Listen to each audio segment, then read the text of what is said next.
玄學圈裏邊咧，各種嘅術數，佢相對嚟講係適合中國人嘅啫。因為它古時候是用來卜我們的國家大事，為帝王之所用。你係高手啊！大仙不能出山海關。如果有人真係話佢太陽神數真係無敵咁犀利咧，我只能夠講90%有機會係騙子。起個盤出嚟，我哋嘅元神喺四維世界就可以幫佢解。想破解佢嘅嘢越精準嘅情況之下，我哋咩嘅因果就會越大。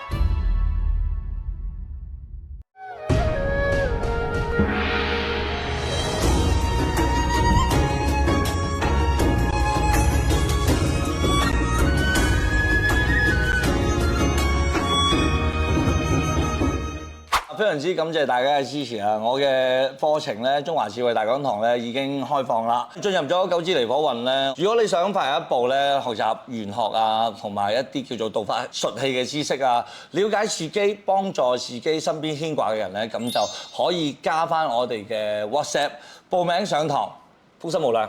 Hello， 大家好，我係風水。咁咧今日就有個好特別嘅情況啦。只要咧唔知去揾男朋友定揾女朋友啦，就冇嚟主持呢個節目啦。今日咧就邀請咗兩位好朋友嚟風水説道嘅。左邊咧就係我哋嘅陸任發明師傅。Hello， 大家好，我係發明師傅。咁右手邊咧係我哋奇門遁甲嘅慕雲師傅啦。Hello， 大家好，我係慕雲。咁咧今日咧就個主題比較特別嘅，要同大家去一齊去漫天咁談下咧呢個玄學圈裏邊咧各種嘅術數啊。咁啊有人話咧有3種術數係最高級嘅，一種係奇門遁甲啦，一個就叫做大六壬啦，一個係太乙神數啦。咁啊兩位師傅唔知你哋點睇呢3個神數咧？啱先講嗰3個咧，首先歷史比較耐啦，同埋咧統稱為古三式，咁係以前咧用嗰啲排盤。就是模仿我們的天文系統排出來是圓形的盤，星星排在最外面，然後就是人在中間，然後下面就是我們的9宮，就是有天地人3維，然後還加了4神。那因為奇門遁甲是經常用於行軍打仗，為帝王之所用，所以把它叫做我們的古三式之首。奇門遁甲咧，我個人認為咧係近幾年嚟咧，所有嘅玄學圈咧應該係最流行嘅，無論係法科師傅又好啊，修道嘅又好啊，或者原先玩開八字啊、紫微嗰啲咧，都開始去涉獵到呢個奇門遁甲啦。咁我個人咧，其實最早期咧都有涉獵到個大六壬嘅。我原先咧淨係學大六壬裏邊其中一個術數咧，叫做演琴。呢個演琴咧其實就係28星宿啦。我就係去摸呢一個咧，都摸咗3年。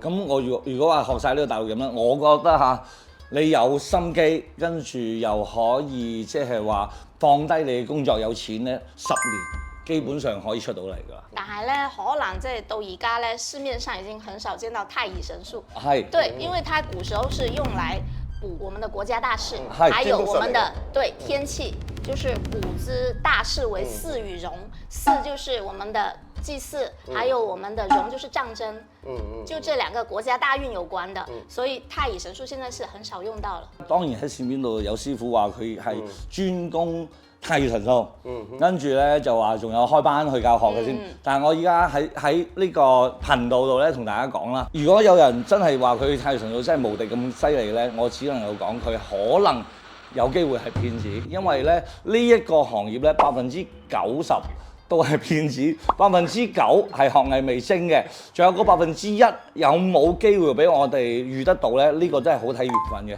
所以我如果呢3式嚟講嘅話，目前受歡迎嘅話應該係奇門遁甲啦。因為奇門遁甲，我個人認為咧，佢係可以除咗去占卜睇啲事之外，佢可以解決問題。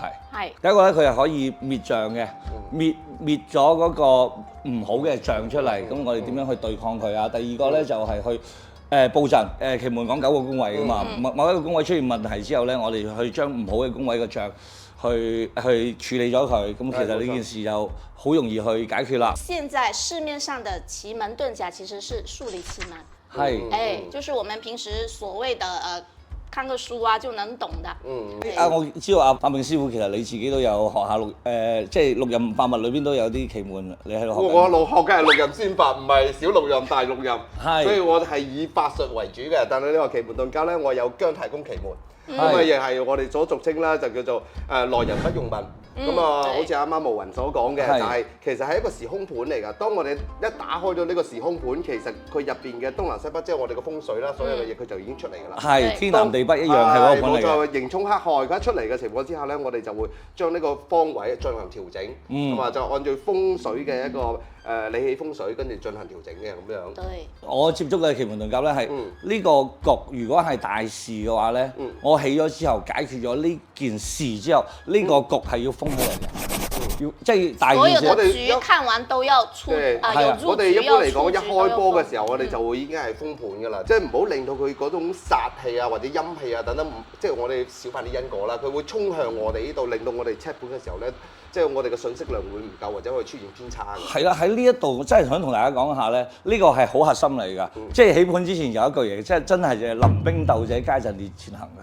呢個係好重要嘅一句術語嚟㗎。好多人咧去起嘅時候咧，點解佢話要念咒咧？事實上呢樣嘢本嚟都係要通天地㗎嘛。咁你如果冇一啲咒喺度俾你護持或者出嚟嘅結果咧，其實冇咁精準嘅，我覺得係。因為佢入邊承負嘅因果越大啊，即係好似我哋。即係當然我係通力界啦，咁樣一樣嘢嘅話，我哋睇得越準，睇得越深，想破解佢嘅嘢越精準嘅情況之下，我哋咩嘅因果就會越大。所以我覺得奇門遁甲有時候即係上古嘅嘢啦，你有時候要遵從翻佢嘅裏邊一啲嘅法理啦。開盤嘅時候念咒，結束嘅時候封盤。其實咧，我嗰陣時都係為咗保護自己。嗰封個盤咧，仲要抌個印㗎。即係有，而家以前因為有天元女嗰個印啊嘛，要寫㗎嘛，以前係寫嘅，所以要用朱砂封嘅，朱砂，然之後抽低，然之後畫個圈叉落去，就寫個封字。冇錯，冇錯。有個好重要嘅咧，就係化解嗰陣時咧。我想問你哋要點保護自己？都其實有㗎。冇啊！我哋一般嚟講，我哋自己會修法。例如我哋錄音啦，經常我哋都會食符水嘅。同時喺我哋使用法術之前咧，其實我哋就會有護身神咒嘅。你先護咗個身佢先，唔使講嘢。原來呢樣嘢藏咗個很多嘢啊嘛。大家去睇奇門入邊咧，中間係空嘅。係嘅，冇錯嘅。中宮係冇嘅。咁中宮係邊個咧？就中宮嘅太極點就係我哋。冇錯啦，冇錯。有陣時咧，有個人喺泰國，有陣時喺美國。咁大家知道有時差㗎嘛？咁到底以佢定係以我？係，所以呢個時候我就會去驗證。咁啊，真係就係我為太極點，以我嘅時間，我呢邊為係幾點？就算佢喺美國也好啊，亞洲啊邊度，真係就係我呢個局。然之後好全面，佢自己喺美國，佢嘅倉庫喺日本，但係喺個局入邊先，居然睇到佢日本嘅倉入邊，佢係做護膚品㗎嘛，仲有300套護膚品，然之後面膜係冇嘅，全部喺個盤入邊。所以佢真係可以穿熟，即係穿過。完全係可以嘅，冇錯。你係高手啊！因為喺書籍典嘅裏邊講到明㗎啦，大仙不能出山海關，亦即係話你能睇到世界嘅情況之下嘅話咧，我話俾你聽，你嗰度高手啦已經。唔係大仙睇啊嘛，係因為呢個真係就係。呢個盤其實都連接緊全世界㗎，你去到美國、去到日本、去到咩，佢都連接。但如果你係書籍所寫嘅大仙不能出山海關，你係睇唔到呢個盤。因為依家咧，我哋已經融入咗全球化啦，係咪先？咁本身全世界都係推崇咗道教文化。冇錯，所以咧呢個係正常，因為以前咧人嘅活動空間好少，係咪？去一個地方咧要10幾20個鐘或者幾日，我哋而家10幾個鐘環球都得啦。頭先嗰個大仙不可出山海關嗰個講的出馬仙啊！馬仙，不要串頻道。我哋而家講緊奇門。好多人而家用奇門遁甲嚟睇風水喎，你點樣睇呢個用奇門遁甲呢個盤嚟遠程睇風水咧？我哋就好直接好簡單嘅，一起個盤出嚟，跟住一睇到刑沖克害，其實講白啲就叫我哋元神就直接過到去睇㗎啦。原來已經知道佢到底邊度有實質問題，係暗物質咧，抑或係佢個環境磁場咧，到底有邊度有問題，我哋即刻就進行一個解答啦、調整啦。例如可能佢嗰個位置入邊好容易死人嘅，係咁呢樣嘢嘅話咧，我哋嘅元神本身就喺四維世界就可以幫佢解決㗎啦。好直接㗎啫，我哋係。呢個再四維啲㗎啦。我哋3維嘅啫，就係其實也是4維的，但是它是用奇門遁甲裡面的陸地眼，比如說死門代表陰宅，生門代表陽宅，然後在裡面又有白虎，而且對應在哪個宮就哪個方向哦。冇錯。比如說在離宮，那就說他家裡祖先的墳墓正南方剛好有一個電線桿，就直接一對應就有了。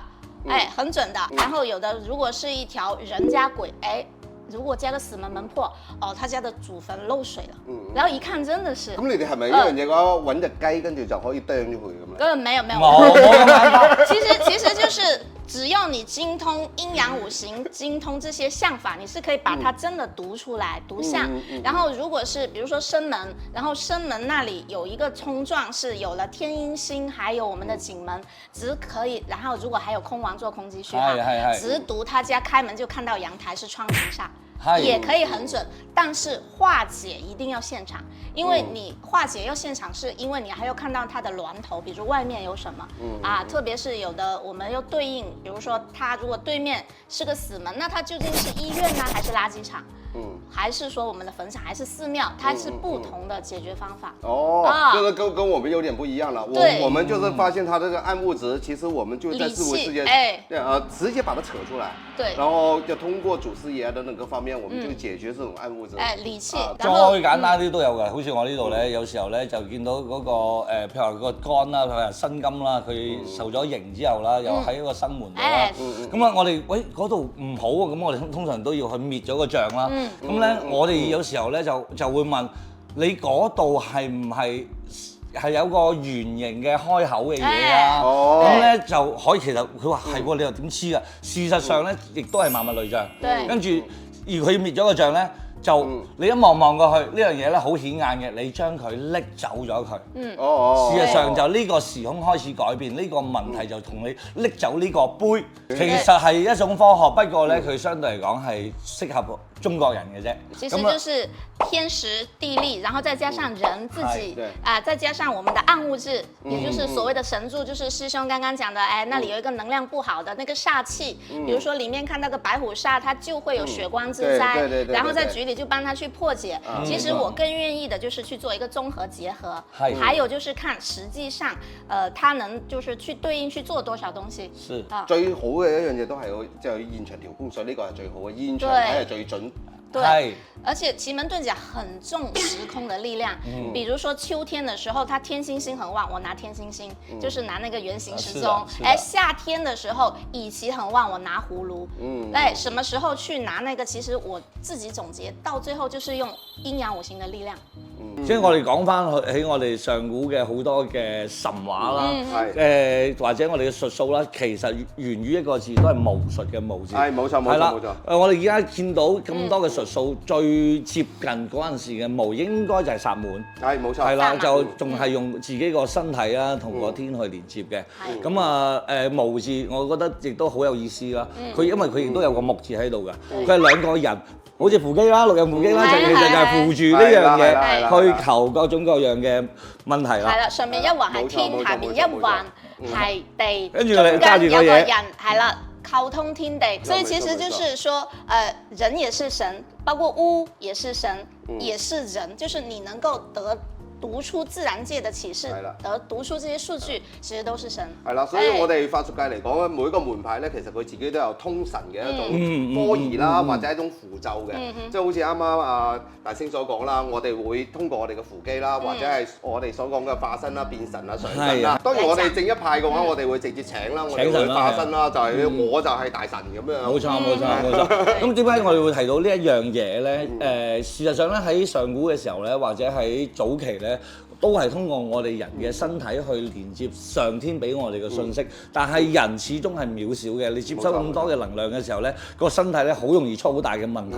咁咧慢慢咧，我哋中國咧就出現咗一部非常之經典嘅啦，叫做《易經》啦。人太渺小啦，如果我哋嘢我都要用我自己去接嘅話咧，唔好話我自己受唔到，可能呢樣嘢咧可以令到我成個屋企、成個家族都出問題嘅。咁咧就見到係咁咧，我覺得係上天係希望我哋人類覺得好啦。然之後咧就俾咗一個信息，佢擺咗喺個卦嗰度，從而咧我哋唔需要讀上天嘅信息啦。然之後咧我就係讀卦象，所有嘅信息喺度，通過一個第三方嘅中轉，我哋去攞呢個信息咧。咁咧呢樣嘢咧亦都有個問題，即係話好多人學易經啦，有啲人咧可以係啊，有啲人可以學得好準，可以讀得好準，有啲人咧讀到一頭糊塗，就係你對呢個信息嘅捉取。所有學術數的人其實要記住一句話，就是我一入門師傅告訴我的，道大則法大，法大則術大，你的承載力一定要夠。所以所有的術數其實是通過人來表達。所以我這麼理解這些術數，所謂的玄學，它的鄙視圈、鄙視鏈，所有的東西，它其實就是對信息的不同解讀方法，它就是一個表達。好啦，其實所有嘅術法咧都係離唔開陰陽同埋五行嘅。咁我哋下一節咧都會同大家講到西方嘅塔羅啊、星座啊，同埋我哋東方嘅一啲占星啊，或者係紫微斗數啊、八字啊。如果大家對其他術數仲有興趣嘅話咧，可以喺我哋評論區度留言。好，我哋今日嘅時間差唔多啦，多謝大家，拜拜。